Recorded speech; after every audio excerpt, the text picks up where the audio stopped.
Hello दोस्तों। तो आज हम हमारा 11th क्लास का पहला चैप्टर लेके आए हैं, मोल कंसेप्ट।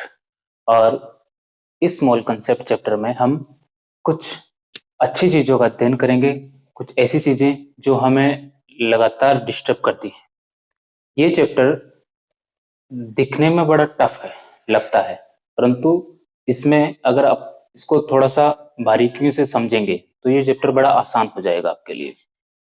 हमारा ये प्रयास रहेगा कि आपको मॉल कंसेप्ट को अच्छी तरह से इनके प्रत्येक पॉइंट पे अच्छे क्वेश्चन करवा के और आपका मॉल कंसेप्ट चैप्टर अच्छे से तैयार करवाया जाए। तो मॉल कंसेप्ट में हम अधिकतर क्या क्या चीजों का अध्ययन करते हैं? हम यहाँ पर पदार्थ, पदार्थ की मात्रा, मोल, मोलरता, नॉर्मलता, फॉर्मलता, मोललता, इन सब का अध्ययन करते हैं मॉल कंसेप्ट में। बेसिकली मोल कंसेप्ट एक ऐसा चैप्टर है केमिस्ट्री के लिए जो हमें केमिस्ट्री से अच्छा खासा परिचय करवा देता है। इसलिए मोल कंसेप्ट को समझना हमारे लिए बहुत और भी अधिक आवश्यक हो जाता है, क्योंकि मोल कंसेप्ट का यूज ही 12th क्लास में सॉल्यूशन वाले चैप्टर में होता है। बहुत सारे चैप्टर, इलेक्ट्रोकेमिस्ट्री, लगभग लगभग कैलकुलेशन वाला चैप्टर है ये, जिसका यूज केमिस्ट्री के लगभग लगभग अधिकतर चैप्टर्स में होता है। इसलिए मोल कंसेप्ट के फंडे और मोल अवधारणा का जो चैप्टर का जो सार है वो आपको अच्छे से समझ में आना चाहिए। हमारा पूरा प्रयास रहेगा, आज की ये पहली क्लास मोल कंसेप्ट की होगी और हम इस पहली क्लास में मोल कंसेप्ट से परिचय करेंगे, साथ में इसके कुछ नियम और सिद्धांतों को जानेंगे। ठीक है, तो आज आओ हम शुरुआत करते हैं। आप सभी का वेलकम है 11th केमिस्ट्री की क्लास में। पहला चैप्टर आपका मोल अवधारणा, मोल कंसेप्ट। सबसे पहले हम बात करते हैं द्रव्य की। द्रव्य क्या होता है? ऐसी कोई भी वस्तु जो स्थान को घेरे वो द्रव्य कहलाती है। जैसे कि मेटल, ऐसी कोई भी वस्तु जो स्थान घेरती है या जिसका द्रव्यमान होता है वो द्रव्य कहलाती है। और द्रव्य कितने प्रकार के होते हैं? द्रव्य दो प्रकार के होते हैं, एक तो शुद्ध पदार्थ और एक होता है मिश्रण, मिक्सचर। तो शुद्ध पदार्थ यानी प्योर सबस्टेंस में को भी दो पार्ट में डिवाइड किया जाता है, एक होता है तत्व, एक होता है यौगिक, एलिमेंट्स एंड कंपाउंड। अब तत्व क्या होते हैं? वे परमाणु, अणु या आयन जो एक ही प्रकार के परमाणुओं से बने होते हैं, जैसे कि सोडियम है, H2 है, H2 में दो हाइड्रोजन है, कॉपर है, और O2 है, वो N2 है। इस तरह से कॉपर एक परमाणु होता है, ऑक्सीजन गैस द्विपरमाणुक होती है और नाइट्रोजन द्विपरमाणुक होती है। फिर सोडियम भी एक परमाणुक होता है। अब यौगिक की बात करें, जैसे कि दो, एक या एक से अधिक परमाणु मिलकर कोई अणु बना लेता है या कंपाउंड बना, यौगिक बना लेता है, जैसे कार्बन और ऑक्सीजन मिलकर CO2 का निर्माण करती है, हाइड्रोजन और ऑक्सीजन मिलकर जल का निर्माण करती है। तो ये क्या कहलाते हैं? सारे कंपाउंड कहलाते हैं। उसी तरह से इसका दूसरा पार्ट है मिक्सचर, मिश्रण। तो मिश्रण दो प्रकार के पाए जाते हैं, समांगी और विषमांगी। ये सभी चीजें आप 9th 10th क्लास से पढ़ते हुए आ रहे हो, अभी आपको बेसिक जानकारी इनकी होनी चाहिए। एक होता है समांगी होमोजीनस, एक होता है विषमांगी हेटेरोजीनस। समांगी मिश्रण क्या होता है? ऐसा मिश्रण जिसमें दो अलग अलग घटक आपस में घुल जाते हैं, जैसे कि जल में शक्कर आप मिक्स हो जाती है, मिल जाती है, तो ऐसा मिश्रण क्या कहलाता है? समांगी मिश्रण कहलाता है। उसी तरह से एक मिश्रण होता है विषमांगी मिश्रण। विषमांगी मिश्रण कैसा होता है? जिसमें दो अलग अलग घटक की चीजें आपस में मिलती नहीं है, जैसे कि तेल जल का मिश्रण, रेत जल का मिश्रण। ये सभी मिश्रण कैसे होंगे? विषमांगी मिश्रण, हेटेरोजेनस। तो ये एक द्रव्य के बारे में एक सादा सिंपल सा परिचय है जो आपको पता होना चाहिए। अब हम अपने चैप्टर की तरफ बढ़ते हैं।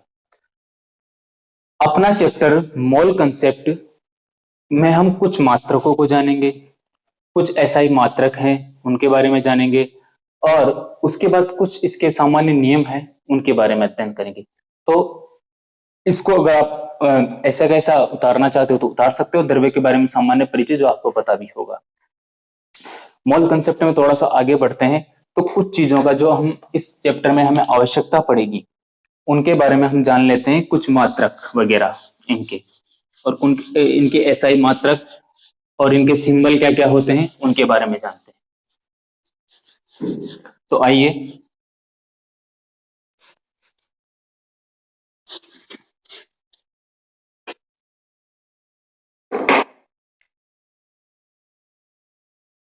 आधारभूत भौतिक राशियां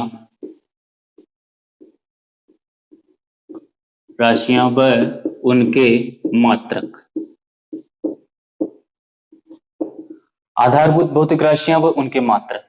अब कुछ इसमें भौतिक राशियां जिनके मात्रक अपने को ध्यान में रखने, जैसे कि लंबाई हो गई, लंबाई, ठीक है। लंबाई के साथ साथ इसमें हो गई द्रव्यमान,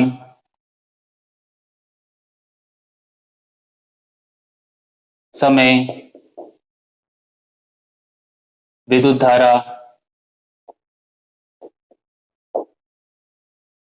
तापक्रम।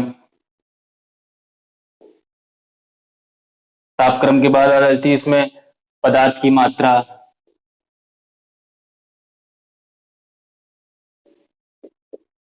और एक ज्योति तीव्रता।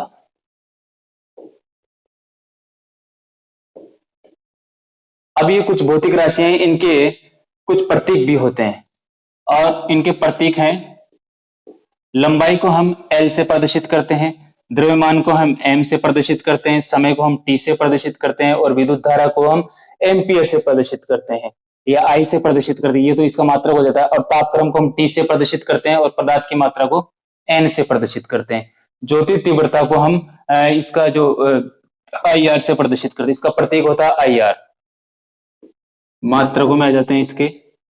लंबाई को हम किस में मापते हैं? मीटर में। द्रव्यमान को हम किस में मापते हैं? किलोग्राम में। टेम्परेचर को हम किस में मापते हैं? केल्विन में या सेंटीग्रेड में। विद्युत धारा को एम्पियर में। तापक्रम को समय यहाँ पे समय सेकंड में, समय सेकंड में आता है। तापक्रम को हम किस में मापते हैं? केल्विन में। पदार्थ की मात्रा N, इसका मात्रक क्या होता है? मोल। और ज्योति तीव्रता, इसका मात्रक होता है कैंडला। इस तरह से हमने को ये सामान्य चीजें हैं जिनका ध्यान में रखना है। पदार्थ, लंबाई, द्रव्यमान, समय, विद्युत धारा, तापक्रम, पदार्थ की मात्रा, ज्योति तीव्रता, ये सामान्य इनके प्रतीक हैं, ये इनके मात्रक हैं जिनका हम इस पूरे अध्याय में अध्ययन करने वाले हैं। तो इनके बारे में आपको बेसिक जानकारी होनी चाहिए कि इनका मात्रक क्या क्या होता है, प्रतीक इनके क्या क्या होते हैं। तो आप इसको भी ऐसा कैसा वीडियो पॉज करके उतार लीजिएगा। उसके बाद हम कुछ और एसआई मात्रक देखते हैं। अब ये एसआई कुछ और आधारभूत भौतिक राशि है, उनके एसआई सॉरी मैंने एसआई लिखना भूल गया। एसआई मात्रक,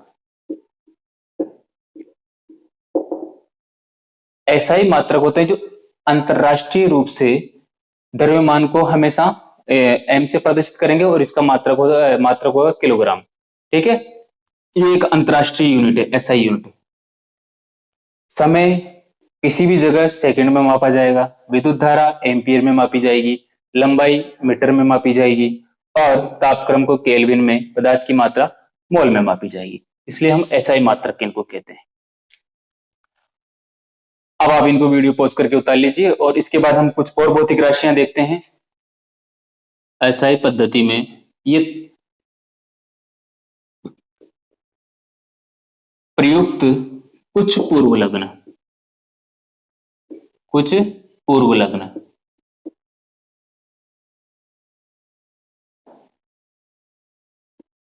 या प्रीफिक्स,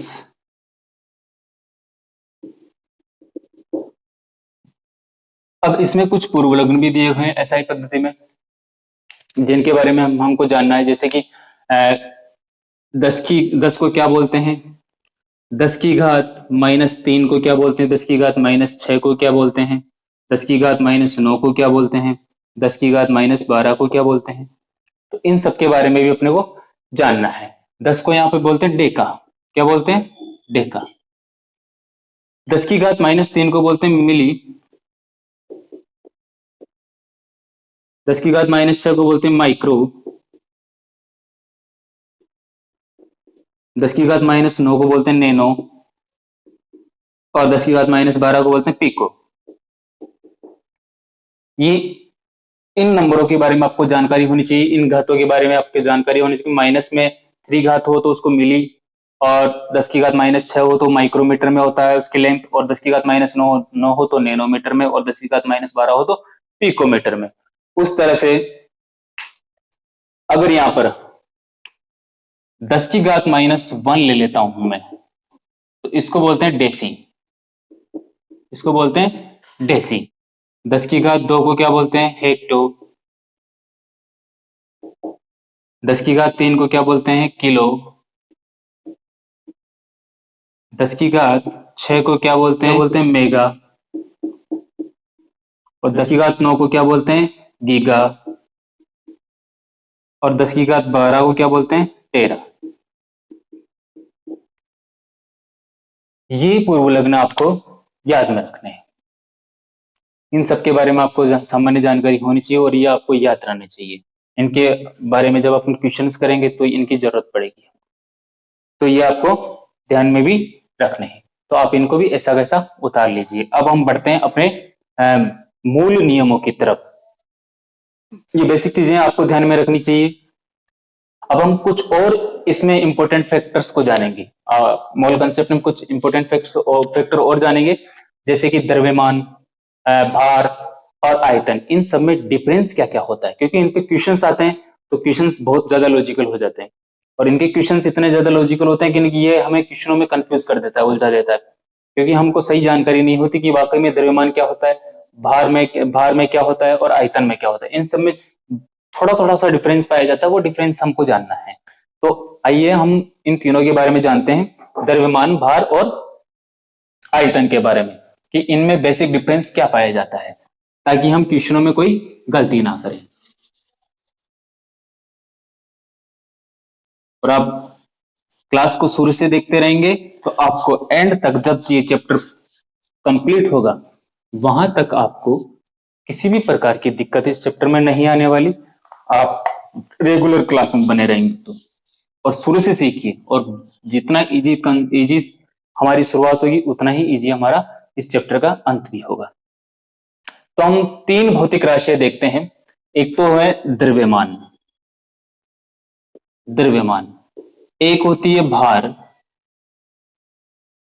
एक होता है आयतन।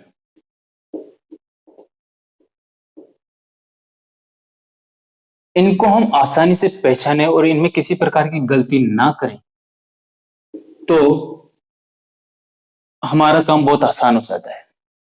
ठीक है।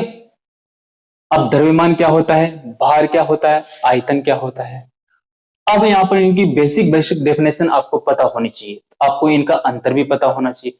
द्रव्यमान मूल रूप से किसी वस्तु का जो वेट होता है वो द्रव्यमान होता है। किसी भी पदार्थ में उस वस्तु की कितनी मात्रा है वो उसका द्रव्यमान है।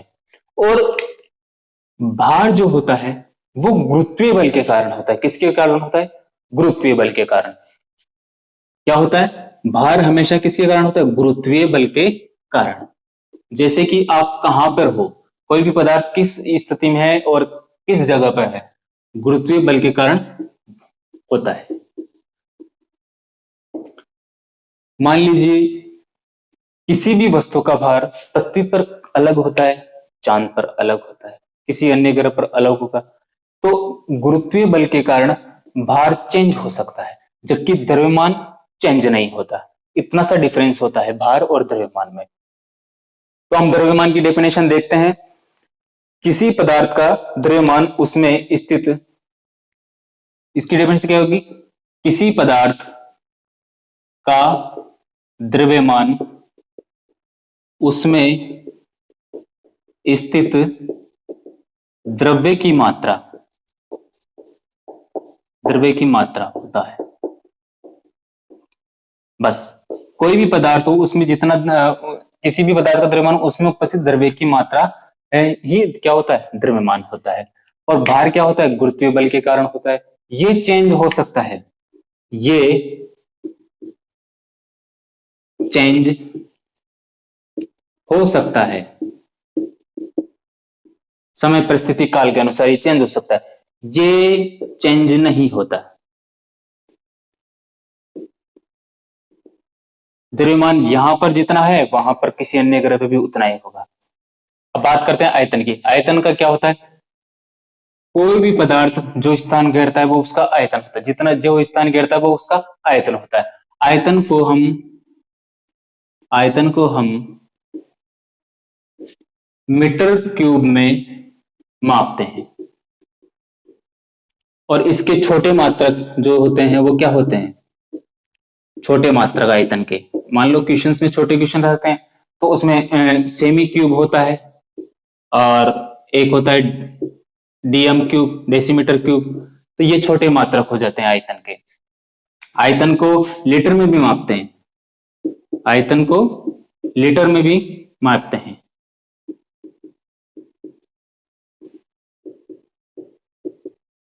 लेकिन लीटर एसआई मात्रक नहीं है, लीटर एसआई मात्रक नहीं है, इतना सा आपको ध्यान में रखना है।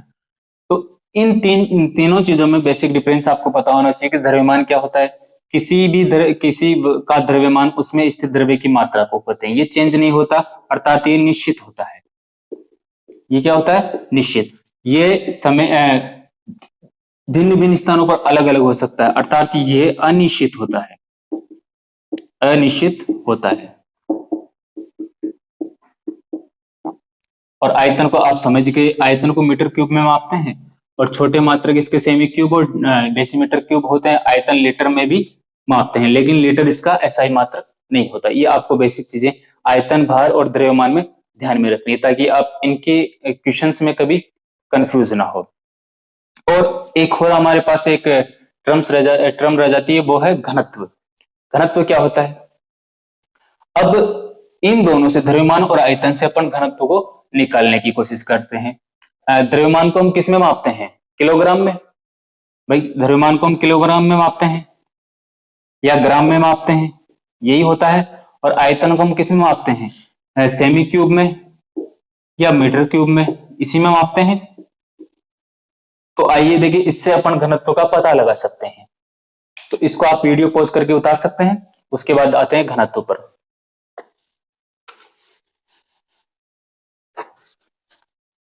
ये छोटी छोटी इकाइयां हैं जिनके बारे में आपको ध्यान में रखना है। आयतन, घनत्व वगैरह ये सब चीजें क्या होती है। बात करते हैं घनत्व की।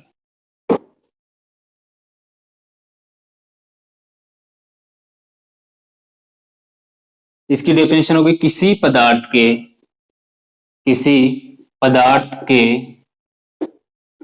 प्रति इकाई आयतन में उपस्थित द्रव्यमान की मात्रा, द्रव्यमान की मात्रा, ये क्या होता है? घनत्व होता है, डेंसिटी। ये होता है घनत्व, डेंसिटी। अब घनत्व बराबर हम कर सकते हैं द्रव्यमान बटे आयतन। उसी हिसाब से हम ये कह सकते हैं कि द्रव्यमान को हम किस में मापते हैं? किलोग्राम में, ठीक है। और आयतन को हम किस में मापते हैं? मीटर क्यूब में। ये जो घनत्व अपन ने लिया, डेंसिटी, तो इसका जो मात्रक क्या हो जाएगा? किलोग्राम प्रति मीटर क्यूब, यही होगा, ठीक है। अगर इसके छोटे मात्रक अपन लेते हैं तो के छोटे मात्रक क्या हो जाएंगे? ग्राम प्रति सेमी क्यूब। तो इसका मात्रक, छोटा मात्रक क्या हो जाएगा? ग्राम प्रति सेमी क्यूब, यही होगा। तो उस तरह से अपन घनत्व को देख सकते हैं। घनत्व की सिंपल सी परिभाषा है, किसी पदार्थ के प्रति इकाई आयतन में उपस्थित द्रव्यमान की मात्रा ही क्या कहलाती है? घनत्व कहलाती है।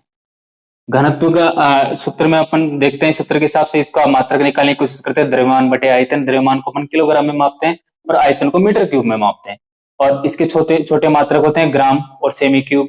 तो इससे ग्राम, सेमी क्यूब भी अपने को छोटे मात्रक के रूप में याद रखना है, ठीक है। तो ये अपनी चारों बेसिक टर्म्स आ गए, द्रव्यमान, आयतन और भार और घनत्व।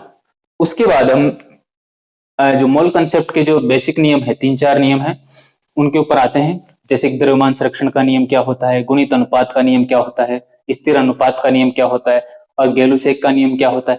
ये 3-4 बेसिक नियम है, उनके बारे में अपन थोड़ी सी जानकारी समझते हैं ताकि हमारे मोल कंसेप्ट में पढ़ने के लिए आसानी हो। आइए आगे चलते हैं। तो इसको भी आप ऐसा कैसा उतार सकते हो, आपको भी फिलहाल इनकी बेसिक बेसिक जानकारी ध्यान में रखनी, इनको ज्यादा दिमाग में इनको लोड लेके नहीं चलना, आराम से ये चीजें धीरे धीरे याद हो जाएंगी, बस चीजों को समझते हुए चलना है। तो हम इसमें कुछ बेसिक नियम देखते हैं मोल अवधारणा के, जैसे कि एक तो होता है द्रव्यमान संरक्षण का नियम। आपने ये नियम पढ़ा होगा पहले से कि द्रव्यमान संरक्षण का नियम होता क्या है। तो पहला हमारा इसका नियम है द्रव्यमान संरक्षण का नियम, द्रव्यमान संरक्षण का नियम।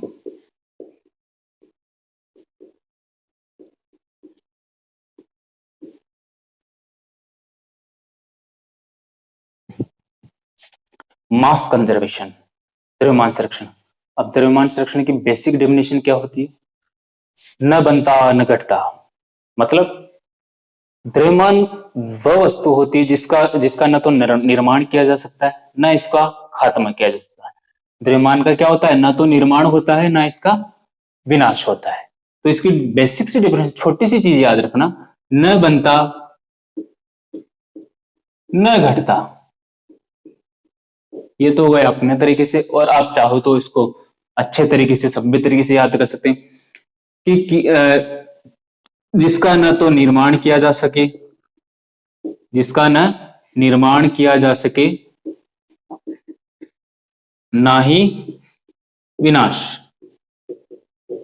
अर्थात द्रव्यमान हमेशा संरक्षित रहता है, संरक्षित रहता है, चाहे किसी भी परिस्थिति में हो द्रव्यमान हमेशा संरक्षित रहता है, चाहे टेम्परेचर बढ़ाओ या टेम्परेचर घटाओ, या दाब बढ़ाओ या दाब घटाओ, उससे द्रव्यमान पर किसी प्रकार का कोई प्रभाव नहीं पड़ता। इसलिए द्रव्यमान हमेशा क्या होता है, संरक्षित बना रहता है। अब इसका एक एग्जांपल के द्वारा हम देख सकते हैं द्रव्यमान को, जैसे कि मैंने यहां पर लिया कार्बन और ऑक्सीजन, दो अपने पास परमाणु हैं। अब इसमें मैंने कार्बन की जो मात्रा है, कार्बन का परमाणु भार कितना 12 होता है, और यहां पर ऑक्सीजन का परमाणु भार, एक ऑक्सीजन परमाणु का भार होगा 16, तो दो का कितना हो गया 32। तो जब अपने पास मिलने के बाद, कार्बन ऑक्सीजन मिलने के बाद क्या होता है CO2, तो CO2 का वेट कितना हो जाएगा 12 और 32 44। तो इन दोनों क्रियाकारकों का जो द्रव्यमान होगा वही प्रोडक्ट में आएगा एक सरल अनुपात में। तो क्या होगा, द्रव्यमान का कभी लॉस नहीं हो रहा, इन अभिक्रिया होने में इनका द्रव्यमान नहीं घट रहा, मतलब द्रव्यमान संरक्षित रह रहा है। जब अभिक्रिया होती है, हो रही है, होने के बाद प्रोडक्ट में भी वो का वही द्रव्यमान बना रहता है। 12 ग्राम, इसमें 12 ग्राम ही कार्बन की मात्रा उपस्थित है और 32 ग्राम ऑक्सीजन की मात्रा उपस्थित है। तो इस नियम से हम कह सकते हैं कि द्रव्यमान हमेशा संरक्षित रहता है। तो ये अपना पहला नियम कंप्लीट होता है, द्रव्यमान संरक्षण का नियम। दूसरा इसमें छोटा सा नियम अपने को ध्यान में रखना है कि गुणित अनुपात का नियम, ये हमको क्या कहता है इसको भी समझते हैं। दूसरा नियम है अपने पास गुणित अनुपात का नियम।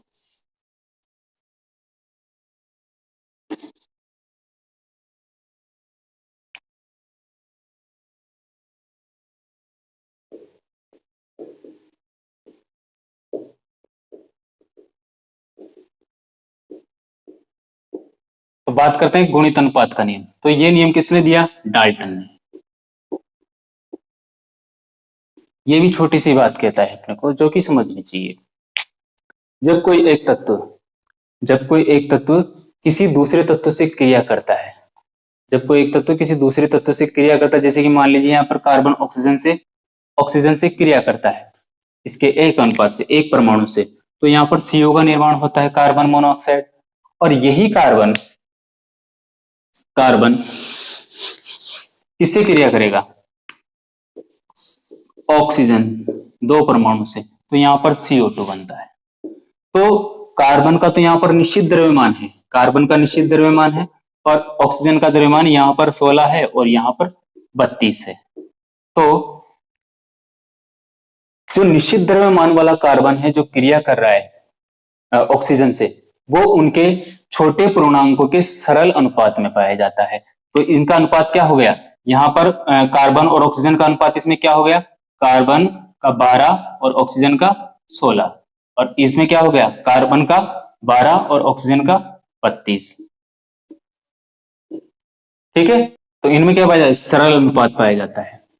ठीक है, बस इतना ही ये गुणित अनुपात का नियम है। ये सारे नियम एक जैसे ही दिखते हैं दिखने में, बस इनको आपको सामान्य से ध्यान में रखनी कि ये नियम डाल्टन ने दिया था, और जब द्रव्यमान संरक्षण का नियम अपन ने पढ़ा था वो लैंडोल्ट ने दिया था, उसका भी ध्यान रखना।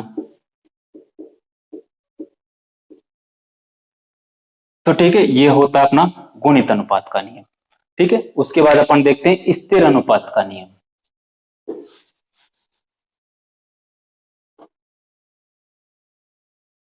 भाई चाहिए निश्चित द्रव्यमान का कार्बन है, कितने कितने भी ऑक्सीजन से क्रिया कर ले, ये इनके सरल अनुपात में ही होता है, इनके छोटे पूर्णांकों के सरल अनुपात में पाया जाएगा। ठीक है, अपना देखते हैं अगला नियम, स्थिर अनुपात का नियम। स्थिर अनुपात का नियम, अब भाई स्थिर अनुपात का नियम क्या होता है, वैसे ही इसकी भी एक सिंपल सी परिभाषा है स्थिर अनुपात के नियम। स्थिर अनुपात का नियम हमको कहता है किसी शुद्ध यौगिक, किसी शुद्ध यौगिक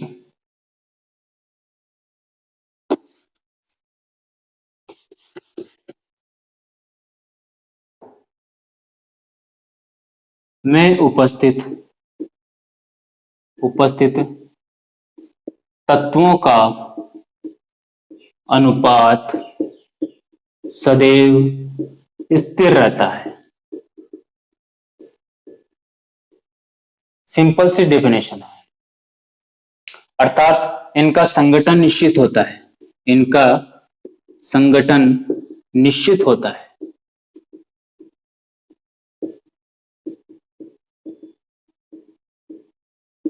आप लैंग्वेज पे फोकस ना करके अगर चीजों को उदाहरण से समझते हैं अच्छे से, तो आपका ज्यादा क्लियर होता है। अब किसी शुद्ध यौगिक में उपस्थित तत्वों का अनुपात सदैव स्थिर रहता है, वही अपन ने अब तक जो दोनों नियम पढ़े थे, द्रव्यमान संरक्षण गुणित, उन्हीं के जैसे नियम है ये, इनमें ज्यादा कुछ अंतर नहीं पाया जाएगा। तो देखिए इसमें इनका संगठन स्थिर कैसे रहता है, जैसे कि अपन ने अभी थोड़ी देर पहले एग्जांपल देखा था कार्बन और ऑक्सीजन का। ठीक है, इसमें जो इनका अनुपात CO2 प्राप्त होती है अपने पास, कार्बन और ऑक्सीजन का अनुपात कितना आया था, 12:32, यही तो अनुपात था, 12:32। इनको चाहे तो अपन आगे भी कर सकते हैं, अनुपात 3:8, 3 चौक 12 और 4 8 32, इस तरह से ये भी इनका सरल अनुपात है। साथ में एक दूसरा एग्जांपल लेकर थे, जैसे H2, यहां पर हाइड्रोजन ऑक्सीजन का अनुपात क्या होगा, 2:16, इसको भी आगे हल करके देखो 1:8। तो क्या कहता है ये, किसी शुद्ध यौगिक में उपस्थित तत्वों का अनुपात सदैव स्थिर रहता है और इनका संगठन भी निश्चित होता है। तो इनका जो अनुपात होगा किसी भी शुद्ध यौगिक में, तत्वों का अनुपात हमेशा क्या रहेगा, स्थिर रहेगा, इनमें कोई चेंज नहीं होगा, और इनका संगठन भी निश्चित होता है, जितनी मात्रा है उतनी ही मात्रा होगी। आज जैसे कि H2O में हाइड्रोजन के 2 परमाणु हैं और ऑक्सीजन का 1 परमाणु है, तो इनका संगठन, H2O का संगठन निश्चित है। कार्बन डाइऑक्साइड में कार्बन का 1 परमाणु है, ऑक्सीजन के 2 परमाणु है, तो इसका संगठन है CO2, तो इसका भी संगठन निश्चित है। इसका वेट वही 44 ग्राम ही होगा, इसका वेट वही कितना होगा, 16 और 2 18 ग्राम। तो किसी भी शुद्ध तत्व की अपन बात करते हैं, शुद्ध तत्व, वहां पे वो तत्व क्या होना चाहिए, शुद्ध तत्व या शुद्ध यौगिक में उपस्थित तत्वों का अनुपात सदैव स्थिर बना रहता है और इनका संगठन भी क्या होता है, निश्चित होता है। यही अपने पास क्या है, स्थिर अनुपात का नियम कहलाता है। ठीक है, अगला नियम है अपने पास व्युत्क्रम अनुपात का नियम। व्युत्क्रम अनुपात का नियम,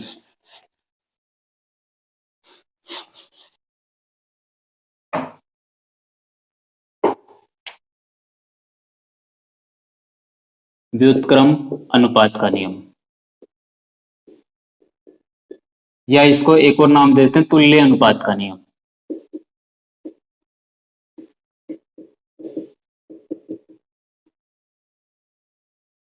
इसकी लैंग्वेज ना देखकर आप इस पे सीधा आइए। ये क्या कहता है, तुल्य अनुपात का नियम, वही नियम, उसी नियमों का थोड़ा बहुत बड़ा चढ़ा के उल्टा सुल्टा कर दे। और उसमें ध्यान रखना आप, अभी थोड़ी देर पहले जो अपने नियम देखा था उसका उसका सिद्धांत दिया था प्राउट ने। स्थिर अनुपात का नियम किसने बताया था? प्राउट ने। ठीक है, उसके बाद अपन देखते हैं व्युत्क्रम या तुल्य अनुपात का नियम। यह नियम दिया था रिचर ने। रिचर ने ये नियम हमको क्या कहता है? ये नियम कहता है, मान लीजिए कोई दो तत्व किसी तीसरे तत्व से क्रिया करते हैं, कोई दो तत्व किसी तीसरे तत्व से क्रिया करते हैं, तो उनका जो अनुपात होगा वो भी सरल अनुपात में होगा।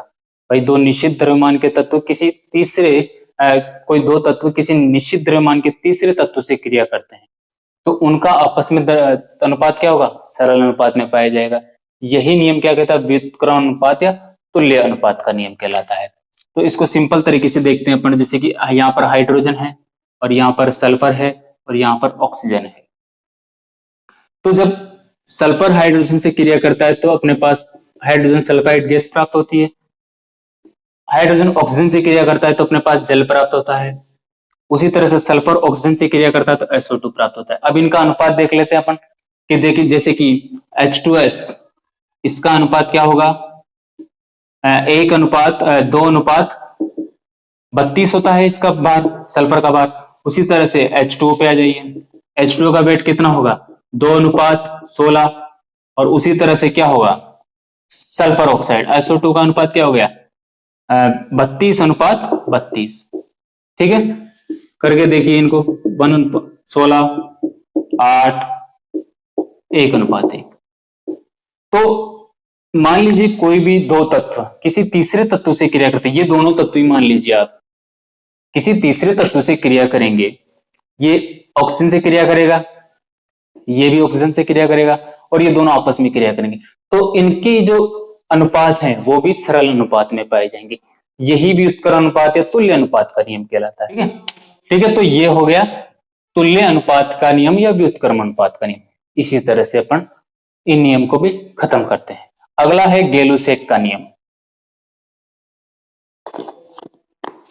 हमारा जो 5वां नियम होगा आज का, गेलुसेक का आयतन संबंधी नियम।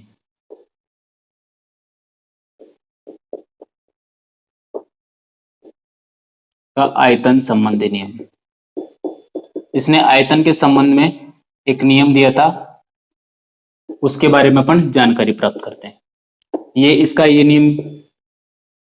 ये नियम क्या कहता है? जब समान ताप दाब पर कोई गैसें आपस में क्रिया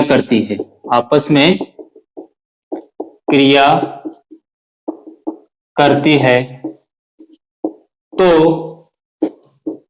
उनका आयतन भी सरल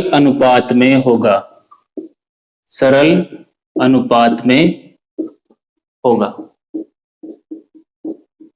यही इसकी बेसिक डेफिनेशन है। और अगर आगे इसमें थोड़ा सा और बढ़ते हैं, अगर उत्पाद भी अपने को गैस है, तो वो उनके सरल अनुपात में होगा। और इसमें थोड़ा सा और आगे बढ़ते हैं, अगर उत्पाद भी गैस है तो जो उत्पाद है वो भी क्रिया कारकों के सरल अनुपात में होगा। इस लाइन को भी लिखिए, अगर उत्पाद भी गैस प्राप्त होता है अपने को, तो ये गैस क्रिया कारकों के किसमें होगा? सरल अनुपात में होगा। किसमें होगा? सरल अनुपात में। इसी को अपन देखते हैं, जैसे कि 2H2 और O2, यही एग्जांपल है।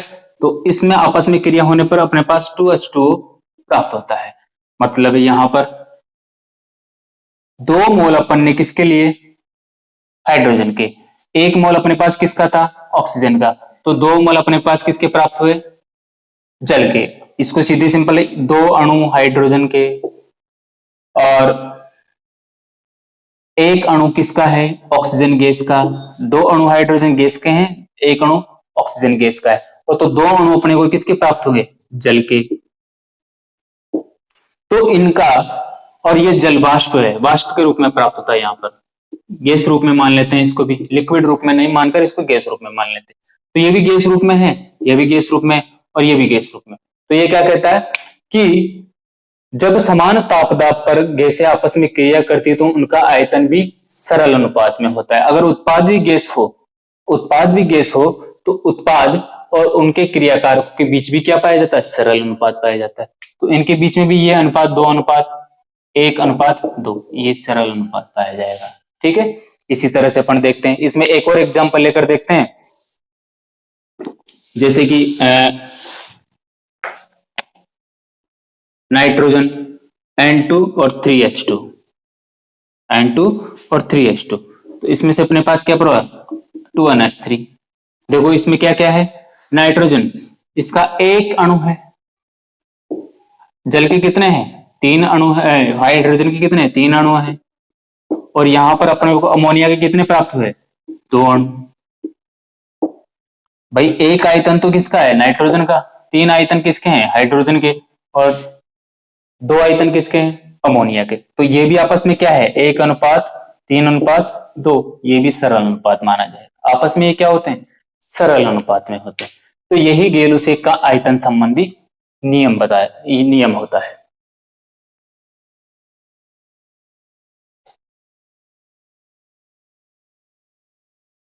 और इस नियम को अपन थोड़ा सा बढ़ा के देखें तो इस नियम के बारे में हम एक और छोटी सी बात कह सकते हैं कि जो गेल-यूसेक का ये नियम है, ये इस नियम के बारे में हम थोड़ी सी एक और चीज बढ़ा के बोल सकते हैं कि जैसे जो गेल-यूसेक का ये नियम आयतन संबंधी नियम है, ये आयतन संबंध गैसों के आयतन संबंधी नियम का इस नियम के बारे में हम थोड़ा सा बढ़ा के बोल सकते हैं कि आयतन के संदर्भ में एक स्थिर अनुपात का नियम। इसका नियम है आयतन के संदर्भ में स्थिर अनुपात का नियम है, ये गेल-यूसेक का नियम।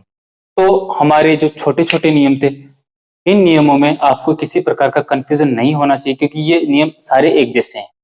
इन नियमों से अपने को केवल तत्वों के बारे में सिंपल सी जानकारी प्राप्त होती है, इनके अनुपात के बारे में कि ये सारे सरल अनुपात में रहते हैं। द्रव्यमान संरक्षण का नियम हमको कहता है द्रव्यमान कभी भी चेंज नहीं होता, वो वैसा का वैसा रहता है।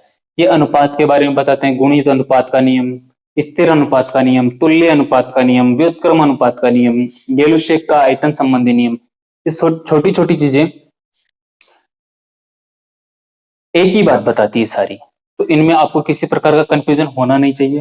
तो हमारा मोल कंसेप्ट का ये आज का पहला क्लास कंप्लीट होता है। इसके बाद हम थोड़ा सा आगे बढ़ेंगे, अगली क्लास में जो देखेंगे वहां पर इनके कुछ मैथमेटिकल पोर्शन को चेक करेंगे और उनमें कुछ एग्जाम्पल करने की कोशिश करेंगे कि हमसे वो एग्जाम्पल होते हैं या नहीं। तो हम थोड़ा सा आगे बढ़ेंगे, इसमें डाल्टन का परमाणु सिद्धांत देखेंगे, ठीक है, मोलरता के बारे में जानेंगे, ग्राम तुल्यांक क्या होता है, इनकी टिपिकल चीजें इस चैप्टर में पाई जाएंगी उनके बारे में अपन जानेंगे। अवोगाड्रो नंबर, इन सभी के बारे में अपन नेक्स्ट क्लास में हम देखेंगे। ये आज की पहली क्लास है, ये सामान्य सा बेसिक सा परिचय है मोल कंसेप्ट का भी। ये बहुत ही बेसिक चीज है मोल कंसेप्ट में, जो अपने को थोड़ी सी मात्रा में ध्यान में रखनी है। उसके बाद अपन नेक्स्ट क्लास में मोल कंसेप्ट में देखते हैं।